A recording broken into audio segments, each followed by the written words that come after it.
Hello and welcome to the fourth reading of my first novel, The Glory of Love. Now, about this reading. Here in Manitoba, we get something a little special. We get a very special event that is very exclusive to the province of Manitoba. It's called The Social. Now, what it is it's actually a 6-hour.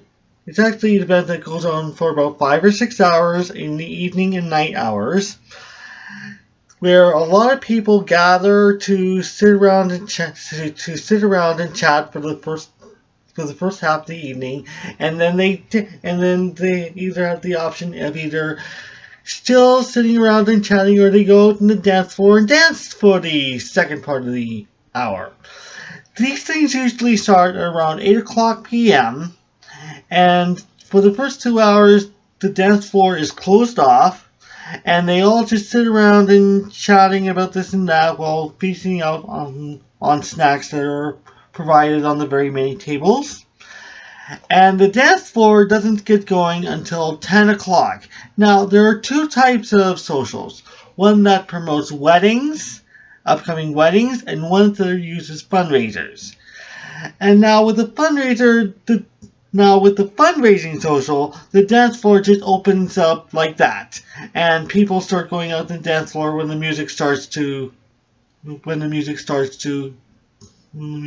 roll.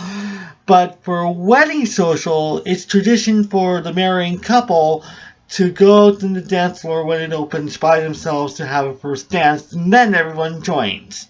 And there's also alcohol and non-alcoholic beverages. There's raffle tickets and prizes. There's like tables along the back of the social area. It's usually held in community centers, by the way. And they have raffle prizes, and they got 50-50 prizes and stuff like that for chances to win money. And at midnight they serve sandwiches and pizza. And these things go on until 2 in the morning. And it's something that we get in Manitoba again. Not even British Columbia and Alberta gets this. And I doubt that the state of New York has even heard of such a thing. Anyway, here's chapter 11, in which Jordan Butler attends a social event with Night Visor from the Superhuman Marshall Brothers. This is actually a description of the social event. The night of the social arrives, and Jordan has spent these past 2 days attending the Cystic Fibrosis Awareness Conference as he tells Night Visor about it over dinner. They're at the food court at the Honolulu International Center. She decides that after spending $60 on a buffet, she needs to be 50er. It was informative, she says, as she eats some Thai noodles. Of course, all the scientific research bored me to tears, but it makes me confident that a cure is within reach. I don't know much about the condition, really, Night Visor replies. You're more invested in this than I thought. Then he remembers Peter Stevens, all the interviews he gave on television, talking about his half-brother and his charity work, how important it was to end the nightmare of cystic fibrosis. He knows that being a role model to his fans has been important to Peter Stevens of this alone. Night Visor stares at Jordan, feeling threatened. Can she be thinking of him now? They arrive at the Diamond Head Center shortly before 8 o'clock. Master Abraham and my brothers said they'd be here shortly after 9, Night Visor says to Jordan as they show their tickets. Let's find a table close to the doors and wait for them. Inside, they find the ground floor is open, but there are few people socializing. The floors above it are closed and sealed off. All the food and drink services are open and serving both alcoholic and non-alcoholic drinks. Jordan points at both. The alcoholic drinks they serve cost you money, she says. She points at the tables outside the gameplay area, the ones with the 2-liter pop bottles and the clear plastic cups, the ice buckets. Those drinks are free, but like the alcohol, if you get a pop at the vendors, it'll cost you money. Same with the food and snacks, and they've got prices listed. And just for this one night, everything goes to the Just Beat Foundation, Night Visor guesses. You got that right, Jordan grins. The interior of the arena is set up to resemble a hockey rink. Pop music can be heard from the inside, and it's attracting Jordan. She grabs Nightvisor's arm and takes him inside. The rink is divided up between tables and dance floor. On the side where they enter, they see 30 sets of tables with 20 chairs each. Behind them are 6 more tables, each holding 3 raffle prize packages. More chairs lined up along the sidelines without blocking exits, many of them empty. They find a completely empty table and sit together at the far end. Don't worry, Jordan says. Give it an hour and those tables and chairs will fill up. Can I get you anything to drink? I saw some calorie-free cola outside, Nightvisor says. I'll have some of that. Jordan leaves and Nightvisor looks around. All the seats in the seating area are covered with large blue and black vinyl. Above them is a lighted banner-like sign that usually displays advertising and slogans like "Make some noise." They simply say "Cystic Fibrosis Benefit Social Event." He turns his head to see the scoreboard above. It's inactive except for the screen that also reads "Cystic Fibrosis Benefit Social Event," alternating between the Just Breathe Foundation and the Crystal Isle Typhoon's logos. Streamers of gold, blue, white, and gray are seen all around the bottom of the scoreboard, connected to the electric banner.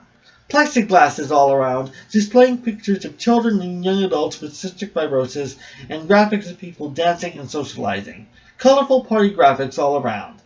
Wow, this is fancy, he says to himself. I predict a large turnout. If they can hold rock concerts here, why not a large social? Jordan returns with 2 red solo cups filled with soda and ice. Thanks, he replies. This really hits the spot. You're welcome, she replies. Normally the cups are free, but as this is a charity event, the arena decided to put a price on them too. $1 each.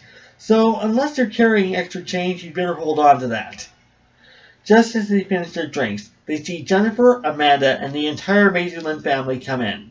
Nightvisor flags them down and even excuses himself and walks toward Jennifer to hug and kiss her hello. Nightvisor, I'm so glad you're here, Jennifer says. Thanks for coming. Are your sensei and your brothers coming?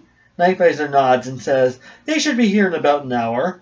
Jennifer turns to her aunt, Dolly Maitland Paxton, a senior woman around 65, with her husband and 4 children, all older than Jennifer, the youngest looking around 26. Nightvisor guesses. I'm sure you all remember Nightvisor, don't you? He and I have just started going steady. He encouraged me to work for Just Breathe when I was looking for a job. Jennifer points at Jordan. And this is Jordan Butler. She helped organize all this, including arranging all the raffle prizes. Unfortunately, she was a no-show on the whole decorating thing. She left it all up to me. Liz and Anthony, seriously, if you didn't help us, we would have never been ready. She pointed to the 2 oldest Paxton siblings. That's because I was at a cystic fibrosis awareness conference with Miss Massey, remember? Jordan reminds her. Mrs. Paxton smiles at Nightvisor and puts her hand on his shoulder. Please don't think this is anything against you. Jennifer talks about how nice and sweet you are to her. Does it help that I was willing to pay for my own ticket? Nightvisor asks.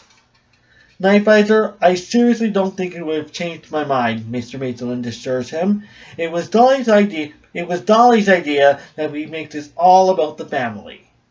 Jordan looks over at the pairs of married parents and comments, then I'm afraid the only ones who will be dancing in pairs will be your parents and your aunt and uncle. Nightvisor gives her a strange look, not believing the things she is saying. Jennifer, Amanda, and their cousins laugh it off anyway. You know, you 2 are welcome to dance with all of us in a group if you want, Amanda offers. When the dance floor opens, okay? Nightvisor answers. Probably not for another 2 hours. He moves himself and Jordan over to the seats close to the plexiglass and lets the Maitland family share the table. And that's chapter 11. And in the next reading, we're still on chapter 11, but in introducing Matthew Stevens, who I modeled a little bit after Boomer Esiason. However, in However, to separate this character from Boomer Esiason, I decided to make Matthew Stevens a baseball player instead of a football player. And that's all I'm going to say about that. See you in the next reading.